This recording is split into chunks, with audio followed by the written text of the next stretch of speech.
I will answer the question, and then we will, answer these questions that came online. Yes, I got you. I remember.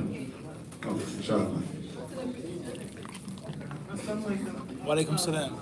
Okay, so this is from one of the sisters, and what she would like to know is, many brothers have been presented for marriage, but she has found fault with all of them, I guess.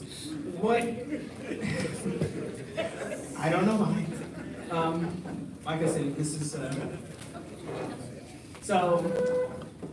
I have a sister that we introduce her to brothers, and whatever happens, it just fizzled. And so through the years, many years of like 8, 10 years have gone by, and this is becoming a problem, but I'm not sure why. We don't know how to help her, or if it's something we need to do, if it's something she needs to do. I'm not sure what the problem is. Understood. Bismillah. So in brief, a sister is trying to get married, and for one reason or another, she shoots down every potential suitor, every brother, for one flaw, mistake, shortcoming or another. What would you say, etc.? The Prophet ﷺ gave us advice concerning this. إنما الناس كالإبل المئة لا تكاد تجد فيها راحلة. وفي رواية الناس كالإبل المئة. He says people are like, you'll find people like 100 camels. Very seldom will you find one strong camel suitable for desert travel. إنما الناس كالإبل المئة. Out of 100 people, you'll barely find one that's good enough to be your friend and your companion, your homie, let alone your husband, your wife, so on and so forth. So there are different ways of understanding this hadith. As far as that which pertains to your question and the sister's issue, is that if you look for absolute perfection in your partner, your friend, your wife, your husband, you'll never have a wife, you'll never have a husband, you'll never have a partner. Because men, starting with myself, are flawed, let alone mistakes. So you can't be ultra, hyper, super selective. And if you are, that's fine, but just know for sure that you'll be by yourself for the rest of your life. You have to accept your friend, your partner, your wife, your husband with some flaw and some mistakes. But the name of the game is ratio. How many mistakes? How many flaws? What are those mistakes? What are those flaws? And how often do they occur? So I have a problem with anger, an anger problem. I want to get married to you. As we sit down in the sit down, every 5 seconds, every 2 words, something is off. Versus, we've been courting for 6 months. You said something that was disturbing and offended me, and I got mad. Once in 6 months is not like once every 2 sentences, every 5 minutes. So I can't marry him because he got mad once and that's a red flag. Versus I can't marry him because he gets mad 20 times in the conversation. So the name of the game is ratio and percentage. What is the ratio and the percentage? All right? So that's my advice to that sister. If you want absolute perfection, you'll never find a husband. Rather, self-reflection. You yourself aren't perfect. You're imperfect.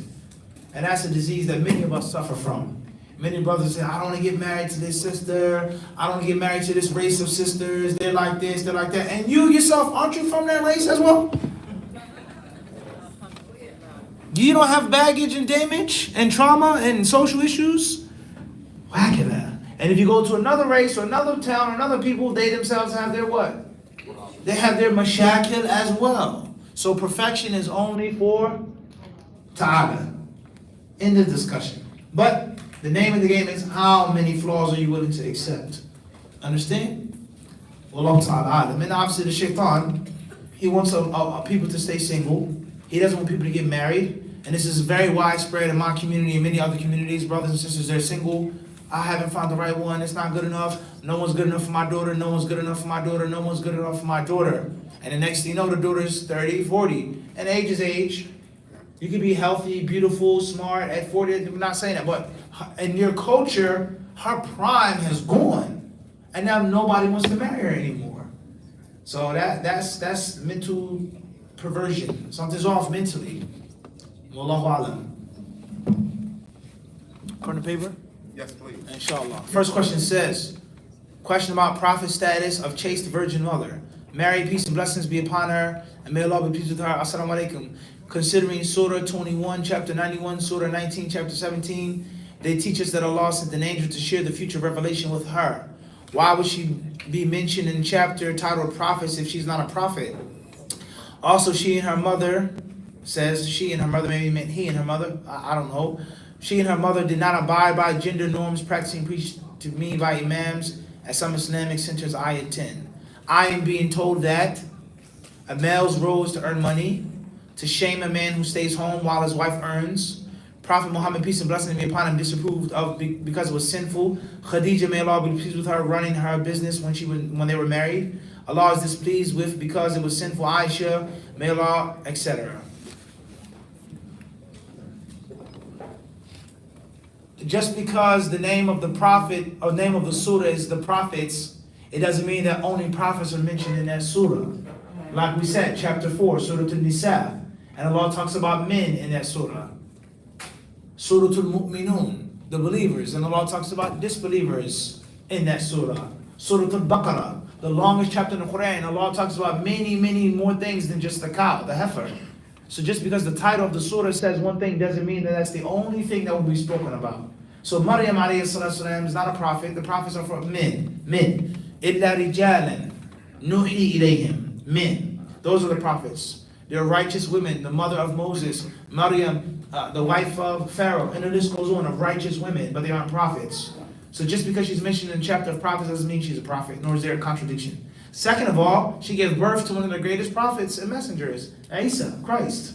So it's more than befitting for her to be mentioned. As far as some of these things in these different Islamic centers that you attend, then some of them are correct, and many of them are incorrect. And that's the nature of the human being. The Prophet ﷺ said to Abu Bakr as-Siddiq concerning the interpretation of the dream, أَصَبْتَ بَعْضَهُ وَأَخْطَأْتَ بَعْضَهُ. Some of it you got right, and other parts you didn't get right. It's the nature of the human. No one is going to make the shot every single time he touches the ball. So therefore, a man should earn the money, correct, as a default. For a man to stay home, sleeping on the couch while his wife goes out and toils, that's shameful, as a default, yes, and depending on the situation. As far as Allah is not pleased with this, A'udhu Billah min dhalik. May Allah be pleased with all of the Sahaba, Khadija, Aisha, all of the companions of the Prophet ﷺ. And anyone who dares to open his mouth and say anything negative about Aisha or Khadija, stay far away from that person. Far away from that person. There's no good in a man who dares to say anything derogatory or negative about the mothers of the believers, period. As an evil man. We ask Allah for protection from that. Wallahu a'lam. Next question says, question about polygyny. Assalamu alaikum. There are several families here who practice polygyny. Can you briefly speak to its benefits and quickly name a few ways that it can be successful for those who choose? No one ever mentions this sunnah, etc. Perhaps this was the question of the sister earlier. I think it's the same. It sounds as if the same. I don't want to get no brothers in even more trouble than we've already gotten them in. Okay, as a disclaimer, Hadith Disciple, Co, etc. LLC is not responsible if you have to sleep on the sofa tonight. Okay, if your food isn't as warm as it normally is, if it's made in a microwave or the toaster oven instead of the oven, please don't contact us. If it's missing salt or spice or paprika, it used to be roasted, now it's only, it's not our fault. Okay, unfortunately, we're not here to make nobody angry or get nobody in trouble. We're only here to share what little knowledge Allah has blessed us with. That's our only purpose of being here. All right? So if it's the same question, I believe we answered it. As far as some of the benefits of polygyny, then there are many. And from the benefits of polygyny is you implementing Allah's commandments, as we have stated from the Quran. But the problem is, Every Bakr, Zayd, and Amr, they say in Arabic, English, they Tom, Dick, and Harry. Everybody is an exegete. Everyone is a scholar of tafsir when it suits them. So the verses about polygyny, they say, no, it doesn't mean that. No, it doesn't mean that. This was for the Aitam. This was, mashallah, asbah, tabari, kafir, qurtubi. Just like that. But when it comes to the basics, give me an explanation of Qul Huwallahu Ahad. I don't know, I never studied it. Qul Ya Ayyuhal Kafirun. Give me a simple tafsir of the surah. I'm not a student of knowledge. Alif Lam Mim, Dhalika Kitab wa la Rayba Fi. Give me, what does that mean? I don't know. But about marriage, polygyny, no, that Allah doesn't mean that. No, that was only in a time of war. This is a problem.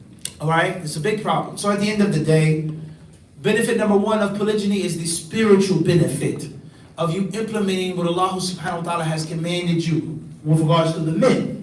And if the men are commanded to marry مَا طَابَ لَكُم مِّنَ النِّسَاءِ, pleasing women to you, then obviously for the woman to be pleasing and for her to be available and accepting that plural marriage, that is a means of submission on your part. So that's the first and that's the biggest and greatest benefit of polygyny. It's not extra women, extra kids, this and that. It's the spiritual development. Number two, the Prophet ﷺ was asked, a man said, إِنِّي أَصَبْتُ امْرَأَةً ذَاتَ مَنْصَبٍ وَجَمَالٍ وَإِنَّهَا لَا تَلِدُ أَفَأَتَزَوَّجُهَا. O Messenger of Allah, there is a woman that I've discovered, a woman that I've found out about who's very beautiful. And she's wealthy, she's prominent, she comes from a good tribe, a good clan. But she doesn't have children. She cannot have children. Can I marry her? The Prophet said no. The man came a second time. Can I marry her? The Prophet said no. The man went a third time. Can I marry this beautiful, prominent woman? The Prophet ﷺ said, تَزَوَّجُ الْوَدُودَ الْوَلُودَ فَإِنِّي مُكَاثِرٌ بِكُمْ وَالْأَنْبِيَاءَ يَوْمَ الْقِيَامَةِ. Marry women that are loving and fertile. For on the day of judgment, I will brag and boast with the rest of the prophets about my followers, i.e. having more Muslim children, as many Muslim children as possible, is a good and virtuous thing. Common sense will necessitate, not scholastics, not Ibn Kathir, not for in common basic sense. For argument's sake, more wives, more children. That's common sense. How often can a woman bear a child? How many children can she bear? Her body, so on and so forth. Let alone the fact if you want to keep it real, for argument's sake. It's argument's sake now. If I have wife A, I have wife B, I have wife C, and I have a wife D. 4 wives. If each and every one of them bear a child every year, every 2 years, at the end of 2, 3, 4, 5 years, how many children will I have? Versus me having no B, no C, no D. At best, she's going to have a child once a year, and that's, challenging for many women. Once every year and a half, on average, every 2 years. Breastfeeding, pregnancy, so on and so forth. So common sense will tell you if you have more wives, you're going to have more what? More children, more Muslim children. And if you have more Muslim children, that's going to make the Prophet ﷺ happier. He's going to be pleased, and he's going to boast. He's going to brag. Yo, look at my people. Think about that now. He's going to brag to Musa and Isa. I have the most followers. He's going to stick out his chest. He's going to be happy. So this is food for thought. Even in a monogamous relationship, more children that you have, the more believers, and hopefully that's one less disbeliever. That's one believer and one less disbeliever on earth worshiping Allah subhanahu wa ta'ala. Benefit number 3 is compassion, sympathy, and empathy. لا يؤمن أحدكم حتى يحب لأخيه ما يحب لنفسه. You can't be a believer until you love for your brother what you love for yourself. Now, obviously the sisters want to say, I love you, sister, just not for my husband. I don't want to share my husband. I want good for you. I want you to find a great husband, just not mine. All right, no problem. Then another sister says that. A third, a fourth, a fifth, 10 sisters all have the same attitude. Be honest. How many real good, solid brothers are out there like that? How many women are out there who need and want husbands, who want to be loved and protected and provided for? They want relationship. They want children. How many? So if you yourself know that good men are limited, and women who want and need good men are abundance, and you're unwilling to allow him to do what Allah told him to do, what does that say about you and your empathy and your sympathy? In reality, keeping it real. Not the fake surface stuff, but really digging down to the nitty gritty. What does that say about you? I got a good job. It pays good benefits. I know you're looking for a job, but I don't want you over in my workspace because you might mess it up, or it's, you know, it's on the DL, it's on the down. What does that say about me? And I know that you're looking for a job, and most importantly, I know that you're a good brother. You're a solid brother, a hard worker. You're a better worker than me. And I know that there are positions open, but nah, you get your own. What type of person would I be? So polygyny is supposed, I said supposed, it's supposed to bring the best out of the man and the best out of the woman. Let's make another example of this. People may get angry, but it's a reality. A person may say, well, I'm jealous. I know it's in the Quran, but I'm too jealous. I can't fathom my husband being with another woman. All right, no problem. Tayyib. What's best for you? You succumbing to your jealousy, or you confronting it, and by Allah's permission, overcoming and hurdling your jealousy? Which of the two is a better scenario for development? Which of the two? Overcoming. No question about that. For you to face that ugliness and to overcome it. So polygyny is a part of your maturity and your development. Versus, I'm jealous, I can't take it, and you turn, that's not making you a person.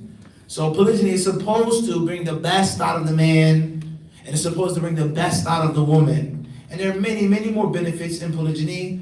And at the end of the day, if everybody just turn around real quick, please, everybody, real quick, just turn around. Everybody turn around. What do you see behind you on the wall? What is that? What are those?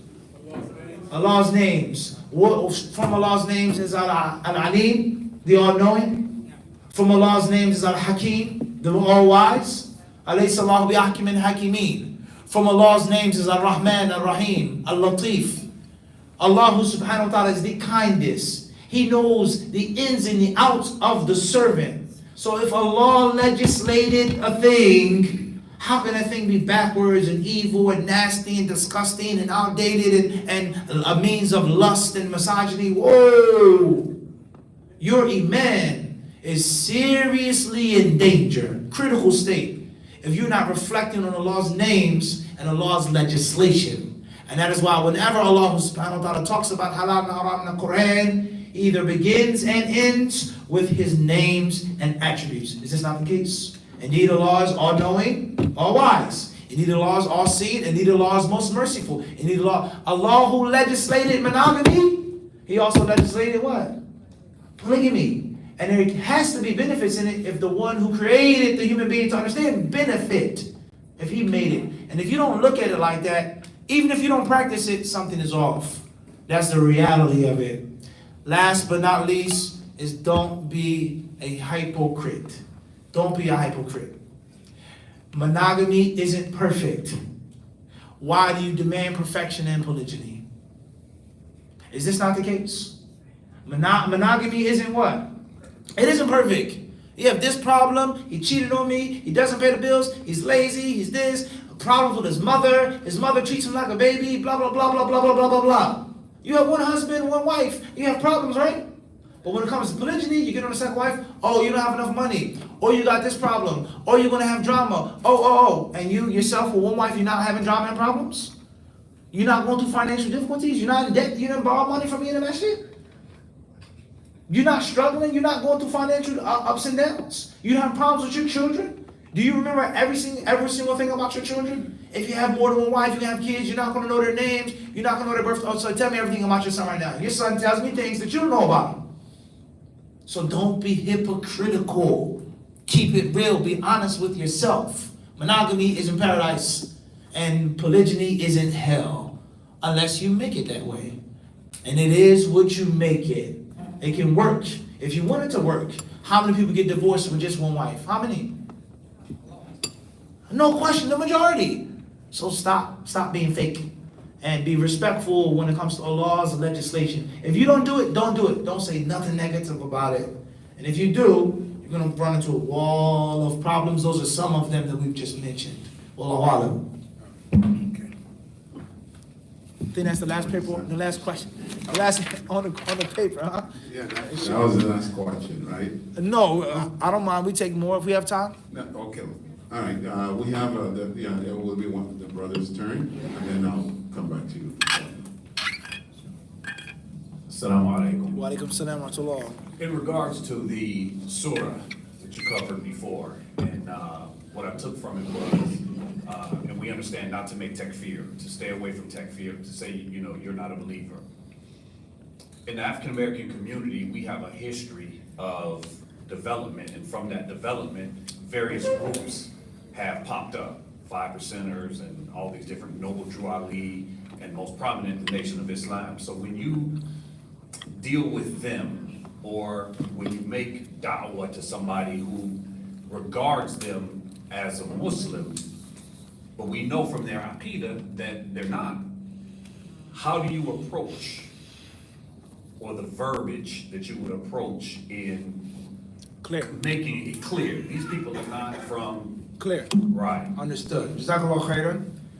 I understand what you're trying to say is clear, but just a little tweaking. The Muslim cannot be against takfir. Right. The Muslim is against unjust, incorrect takfir. Takfir that's done out of haste, and takfir that's done without the proper conditions.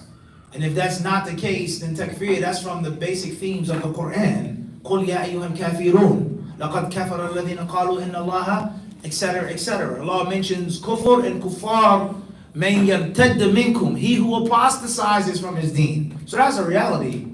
The problem is, and this is what many people get confused in for political motives, التكفير بالذنب تكفير بالاعتقاد.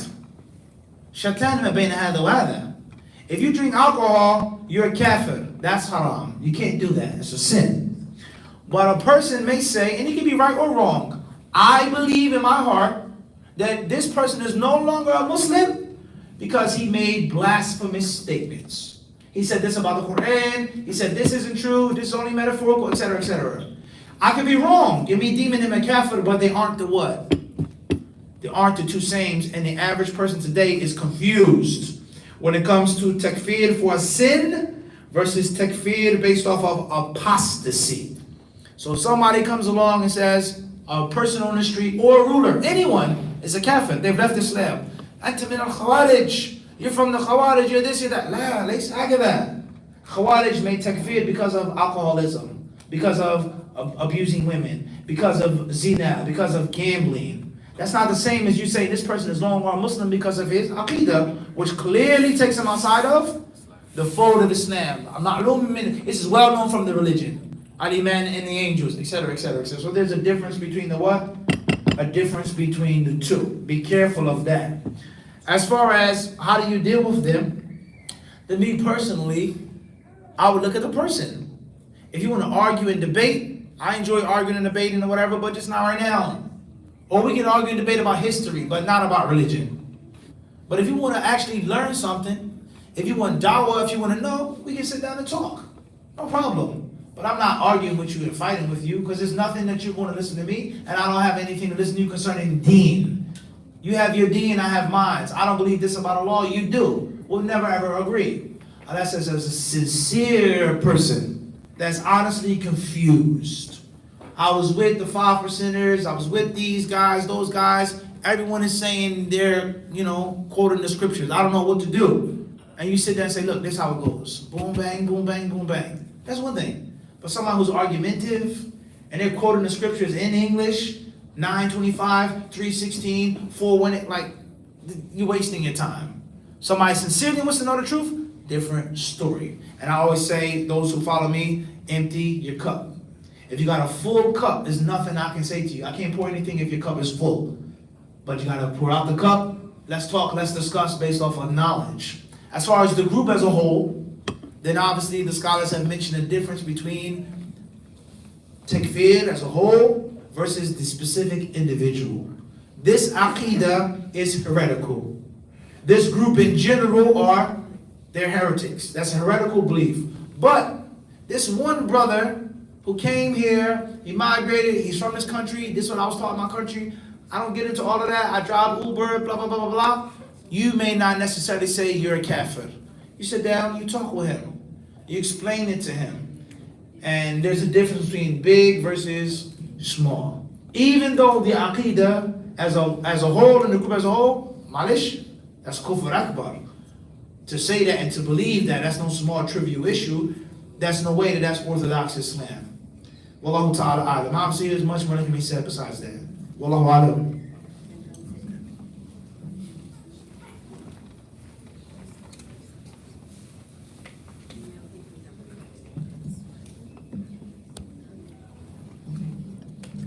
Assalamu alaikum. Wa alaikum salam. Rahmatullah. I think mine might be, my query might be kind of easy. We're born with Kiraman and Katibin, but we're also given other angels along the way. So can you speak to the angels that Allah has given us during our lifetime, and do those angels follow us from birth to death? With regards to the angels that accompany the human being, the servant, is it from the cradle to the grave, kiraman katibin, so on and so forth? Well, the Quran and the Hadith, they teach us that the angels are always engaged in our world. Always. From marriage, the dua that you make when you're intimate with your wife, if your wife conceives the child, and the development of the fetus in the womb. And when the time comes, the angel is sent, subhanAllah, just look at that hadith. You ever think about that? To the womb. To the womb, the angel is sent. You don't know, you can't see, you can't hear, you can't feel, but Allah sends that angel. Belief in the unseen. And that angel is commanded. And some narrations state that the angel calls out to Allah, Allah, will it be a male or a female? Oh Allah, will it be a happy baby, smile and laugh, or be a miserable, sad, wretched baby? Will the baby be a believer? How long will the baby live? So on and so forth. So from the conception, from the initial time, there are angels with you and in your world that you can't see, you can't interact with. So from that aspect, there are angels with you from the cradle to the grave, rather before the cradle. Whether they are the kiram katibin, the angels that record everything that you say, or other angels. So we have a base minimum, and then we have a maximum or premium. The base minimum are angels that are with every single human, period. Wicked, righteous, evil, with every human. Understood? And then there are additional angels, angels of mercy, angels of punishment, angels of protection. The Prophet ﷺ tells us that angels enter not a home in which there is a dog. Angels enter not a home in which there is an icon. They don't enter that home. Meaning additional angels, merciful angels. But the kiram, those right and left, they're with you 25/8. Above 24/7. They never ever leave your side. Nothing that you say, that you utter, except that they write it down. So there are different angels that come and go, and there are different angels that accompany certain people, believers, clean, pious. And there are certain things angels stay away from, like bells. You travel, you have a bell with you, like a Christian bell. Angels stay away from you. If you have a dog with you, angels, they stay away from you. If you're junub and you don't wash unnecessarily without an excuse, etc., some narrations state angels don't approach you until you wash. Okay, so there are different types of angels that are with you at different stages and different times, and some are with you all of the time. Wallahu ta'ala alam.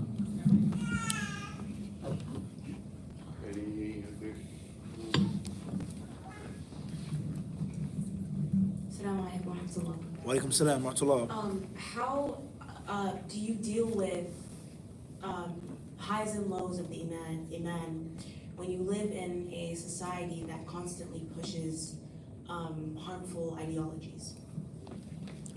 How do you live with the ups and downs of iman, live in a society that pushes and promotes harmful ideologies? Tayyib, jazakallahu khairan.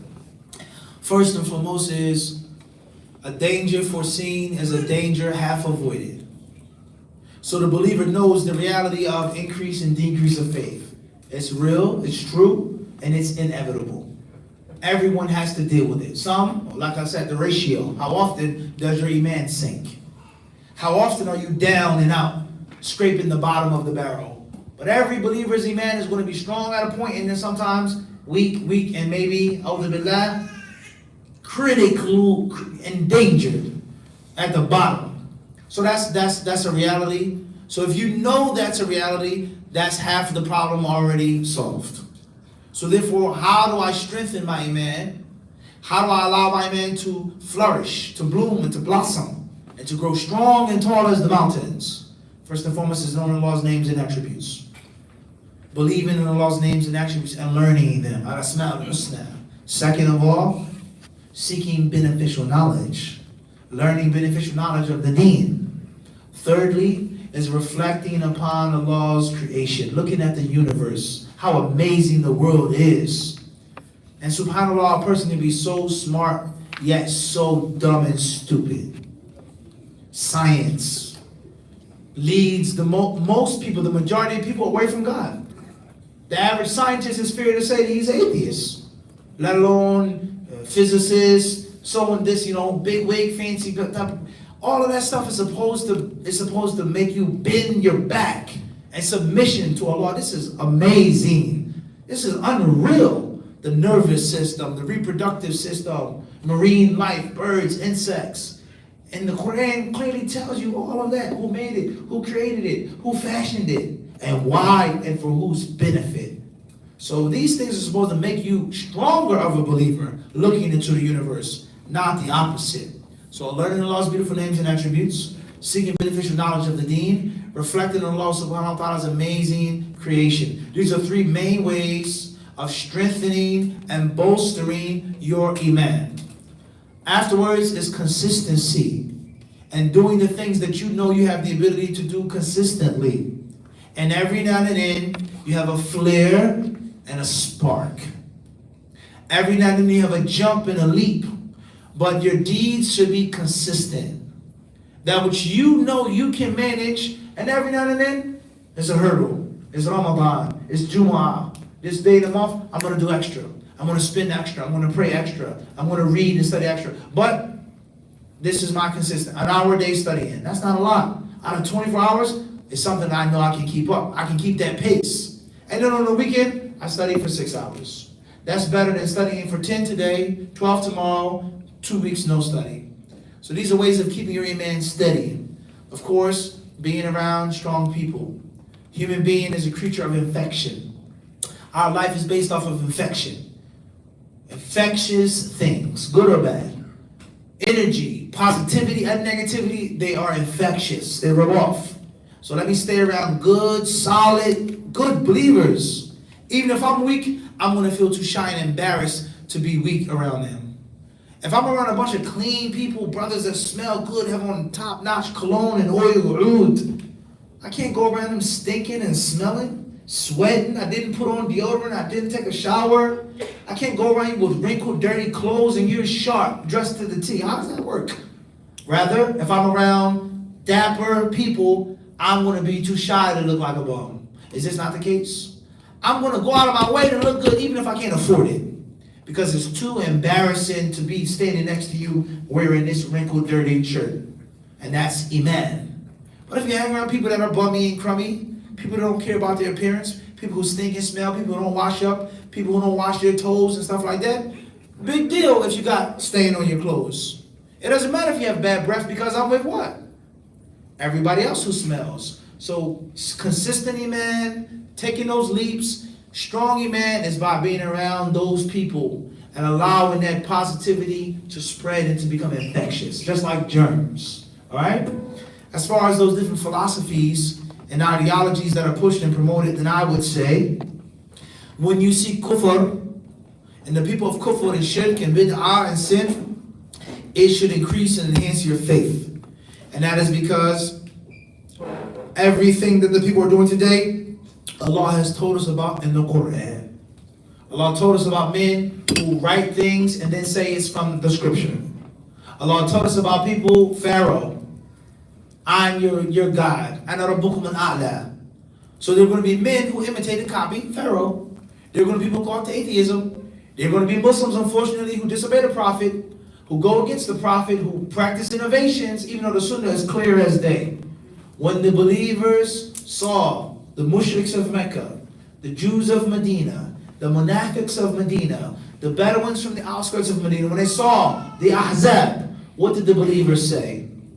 This is what Allah and His Apostle has promised us. And Allah and His Apostle has spoken the truth. And it only made them with greater faith, greater submission. That's the Quran. The Prophet told us they would do exactly what you're doing. So you see the negativity and the evil, you say, wow, the Quran clearly states that. The Quran has told us that men will sell their religion for dunya. The Prophet has told us a man will wake up as a believer, go to sleep as a disbeliever.